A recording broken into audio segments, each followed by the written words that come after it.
Hello, my name is Josh Gray.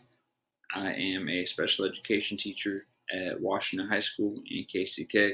I'm also the head basketball coach. This will be my first year in SPED, first year as a head basketball coach. I've been coaching basketball since about my second year of college. So this will be about my eighth year and actually played football in college. So something that's kind of interesting about me, I guess.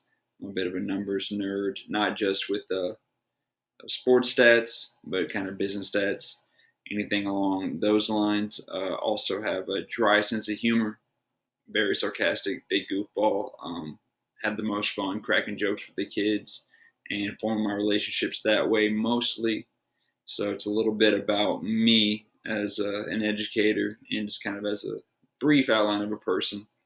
I'm from Topeka, Kansas, which is a pretty diverse and wild place as far as just the different people that are there and the range of people that are there, all in a somewhat small city.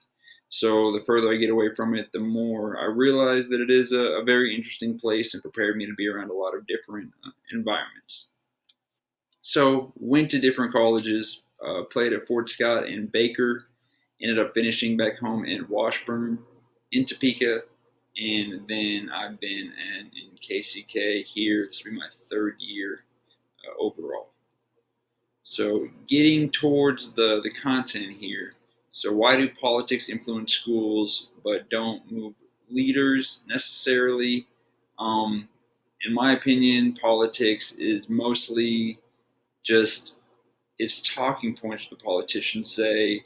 They really haven't been in schools or necessarily care how the school is run, but they know that it plays to their voters. So, great talking point. Everybody can agree the kids should have better education. We all know that would be a good thing. But then at the same time, people don't really want to open up the checkbooks to pay for it.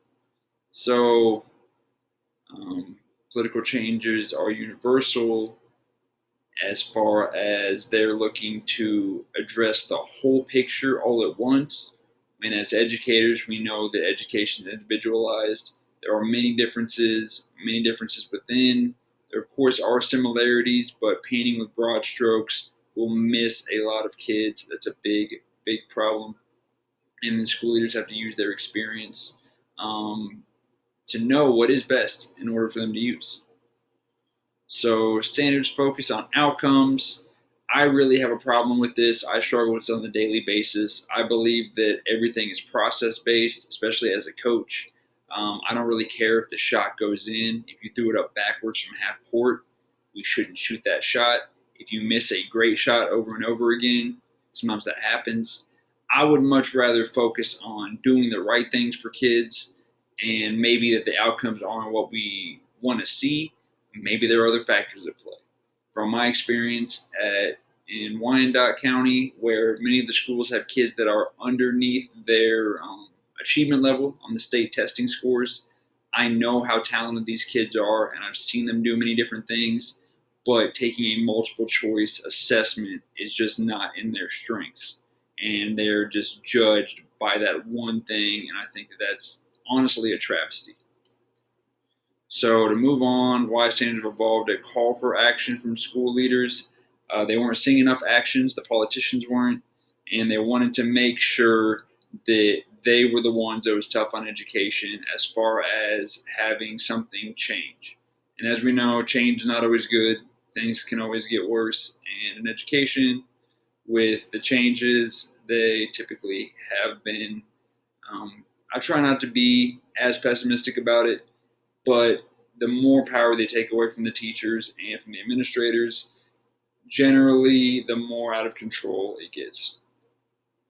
So it then becomes on the school leaders to become part of the political process in order to have their voice heard. If we don't like what's happening, then the only way that we can get involved is that we can get involved in the political process.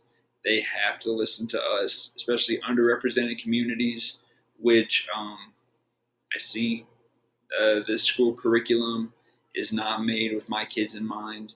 The national curriculum is not made with my kids in mind. So we have to make it work and make it work for our kids. So politics surrounding educational policies provide the strongest connection. Uh, it, it makes it feel like they're outcome based.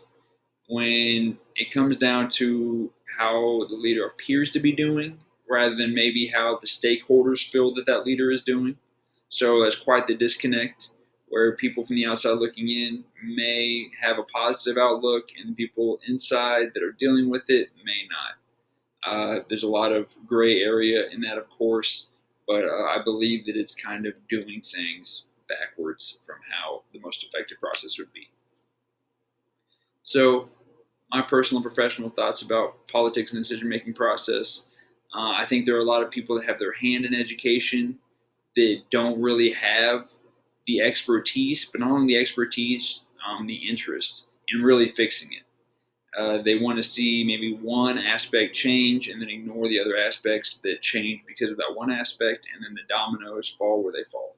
So I would like to see a little bit more autonomy if they could run, say, as without all the red tape, somewhat how a private school runs, just a little bit more as far as having the people who are in leadership positions have more control over it.